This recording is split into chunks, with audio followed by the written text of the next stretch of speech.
purified in the form of crystals, and this process is known as crystallization.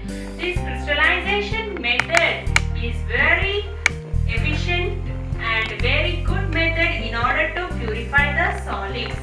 And for example, let us take the salt in seawater, right? The salt what we obtain from seawater, it is in a crystal form, and those salts are very impure form, and so we will be purified those by using the crystallization method. And let us take that pure solids in crystal form from solution. The process of doing this is known as crystallization, and this is better than evaporation technique. And the applications of crystallization method are purification of salt and purification of minerals from oceans, and separation of crystals of alum, that is Pitcairn what we use, that is a chemical component.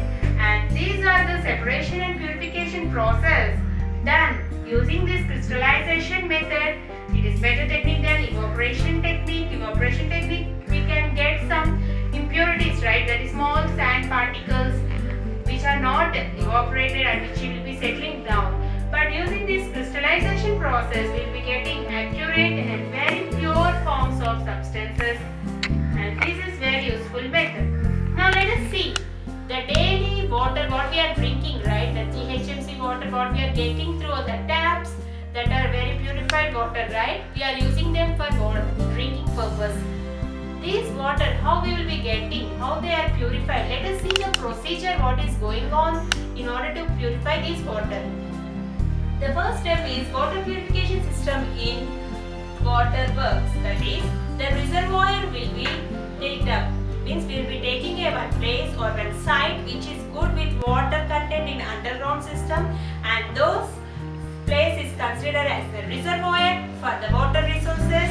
And the reservoir means the water, the wells or motor will be digged into it, and the water will be pulled out from the underground system. Now we will be getting the container, means I am showing in a block diagram representation, and this is known as the reservoir, which is containing of huge water having lots of impurities from the underground. Now this will be this water will be moved from the taps, and it will be come to the sedimentation tank. That means the sedimentation tank means the impurities or the anything solids like that, stones or any which impurities having high weight or more weight will be settled down in the water. It is settled down under the water, and this sedimentation tank, the solids will be settled down, and these solids will be removed by using the filtration process, and later this water is transferred to the loading tank. In the loading tank, we will be suspending the impurities which are having lesser weights of fine particles, and later this water will be transferred into the filtration tank, that is having water at upper layer, fine sand at middle layer, and gravel or coarse gravel, that is light stones, right? In sedimentation tank we will be separating the big stones and big metals or all waste what are getting in water. But in filtration tank we will be separating the fine particles of sand which cannot be visible to our naked eye, and those fine sand and gravels means small gravels like shells or stones, light stones, will be separated. They are settled down as in the form of layers. Thereby we will be separating them by allowing the water to flow from the tube to outside. And this water is collected in the another container, and here we will be killing the bacteria by using the chlorine. Chlorine is used to kill the bacteria, germs, everything water in the water. We cannot see them through the visible eye, but they are not visible to our naked eye, but we can kill those bacteria by using the chlorine, and this process is known as chlorination. And thereby we will be getting the water to our homes through taps, and we will be consuming them for our daily purposes, right? And this is a water purification system what is done behind the water what we are drinking daily. Now let how can we obtain different gases from air, right? Air is a mixture of different gases, right? Air is a composition of oxygen, carbon dioxide, nitrogen and minor inert gases, right? Air has a larger composition of nitrogen, that is around 72%, and whereas of oxygen is around 32% and carbon dioxide is 20 to 40%, right? And inert gases like argon, helium and all those inert gases are of less percent, that is lesser than 3% in air. Now let us see how to differentiate or how to separate these gases from one another. Now see, air is a homogeneous mixture, right? Because it consists of many gases which are having same chemical properties and same substances. Therefore, we can separate the air of homogeneous mixture by using fractional distillation process. This fractional distillation process is used when the particles are having the size of lesser than 1 nanometer, because which are not visible to our naked eye. Therefore, we are using fractional distillation for the process of filtration of these gases.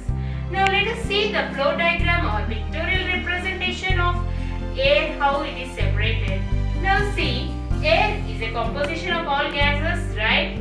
Now air is compressed by increasing the pressure and decreasing the temperature. Now it is cooled down. Therefore, it is converted into liquid air because the temperature is decreased, right? It will be changed into water vapor forms, right?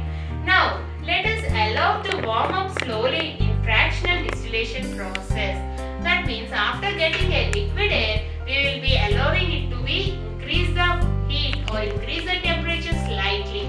Now the gases will be separated at different heights because the fractional distillation is done on the basis of boiling point, right? When the temperatures of different gases are different, the boiling points of liquids will be different, right? Therefore, some gases of having higher boiling points will be separated at higher heights.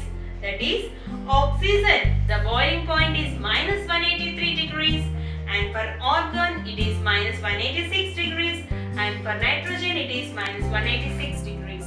And at the same time, the percentage of air by volume. Previously I have said the weight by weight and weight by volume calculations by using the formulas, right?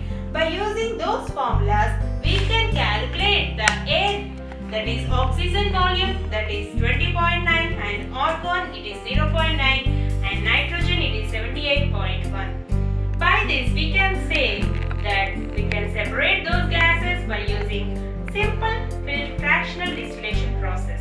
Now let us see how can we get pure copper sulfate from impure sample, right? Let us take one activity.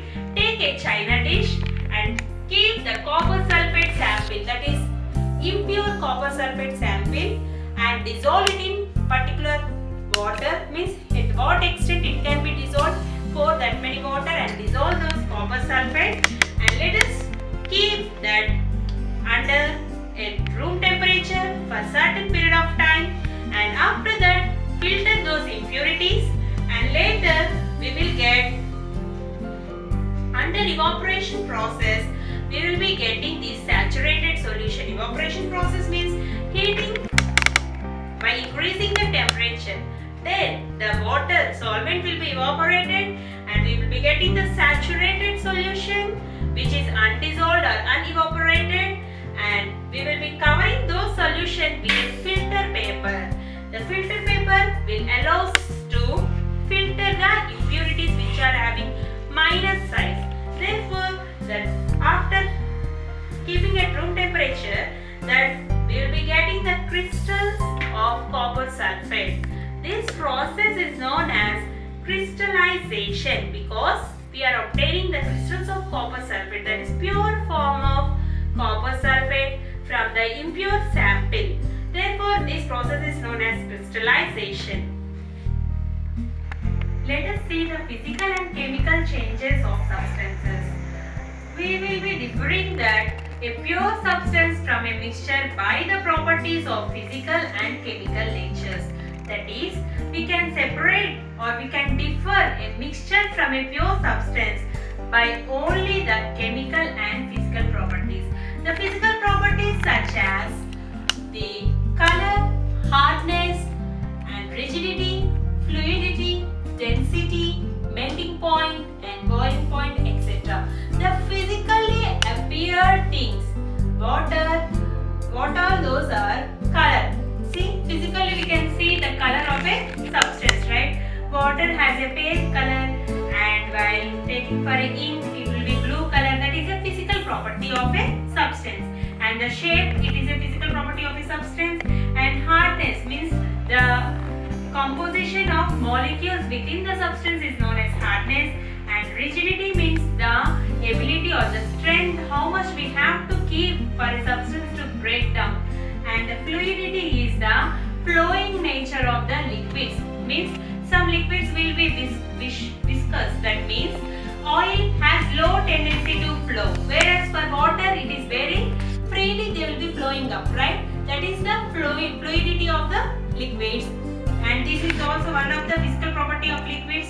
And density, while coming to density, I have already said the formula for density. It is mass by volume, and it is the mass by weight, or it is known as density of a substance, and it is also a physical property. And melting point and boiling point we have learned previously, and those all are physical properties.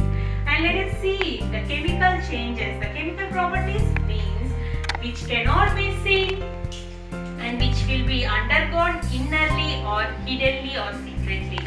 That is, between the bonds, the molecules or the particles will be having the chemical reactions between them.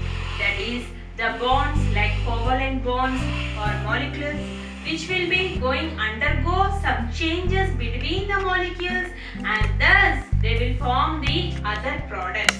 Means, for example, let us take milk. Milk is a one substance or one particle or one object.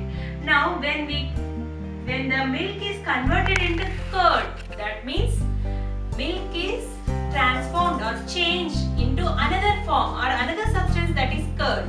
Why? Because when we keep little curd in the milk, it will be changed into curd. Why? Because the lactose bacillus, the enzyme, will act between the milk molecules or milk compounds or milk substances. Therefore, these reactions will be taken innerly, and the chemical reaction will lead to the formation of curd. That is a good example in our daily life we see. And let us see, that is, chemical changes means interconversion of states. The interconversion means inside it will be changing the molecular substance and the bonds and everything, covalent bonds and valency bonds will be changing. Therefore, it is known as chemical reaction or chemical change. Now let us see, if there is no change in composition and if there is no change in chemical nature, then those substances are said to be non-chemically reactive. That means there will be only physical changes in those substances and no chemical changes will be done if there is no change in chemical nature. And let us see, the best example what we see in our daily life is water and ice, water and water vapor. Is these three are same? Yes, because water is the liquid form and water vapor is the gaseous form and ice is the solid form of water. But all these are seen in different shapes because due to the change in physical properties only. But the chemical properties, while coming to chemical properties of these three particles or these three substances, it is same because the chemical nature or chemical compounds or chemical bonds between the ice molecules and water molecules and vapor molecules is same. Thus we can say that these three differ in physical properties only and not in chemical properties. While coming to water and cooking oil, the cooking oil is somewhat different. We can see the physical nature is also different and at the same time chemically also they are different. The chemical composition of water and cooking oil is also different because when we heat up or when we heat both oil and water, the boiling temperature or boiling point of water is 100 degrees Celsius, while as cooking oil is different because the water when we heat it will be evaporated, but for cooking oil within seconds of rising in temperature it will be evaporated and it takes fire and it catches the fire. See, for example, in our day cooking in our kitchen, we will be seeing that when we keep oil at a high flame, it takes fire, right? It catches the fire.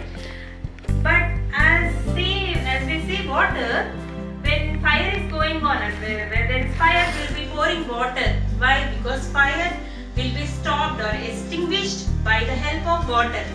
We will be pouring water during fire camps or fire distortions are taking place in forest areas, or both water pumps are will be taking and will be pouring them in under full pressure, right? In order to extinguish the fire or in order to stop the fire. This is the two different opposite properties or opposite natures of water and cooking oil, right? Therefore, oil burns in air and water will stop the fire. So, they are having difference in both chemical nature and physical nature. Therefore, these are known as heterogeneous mixtures.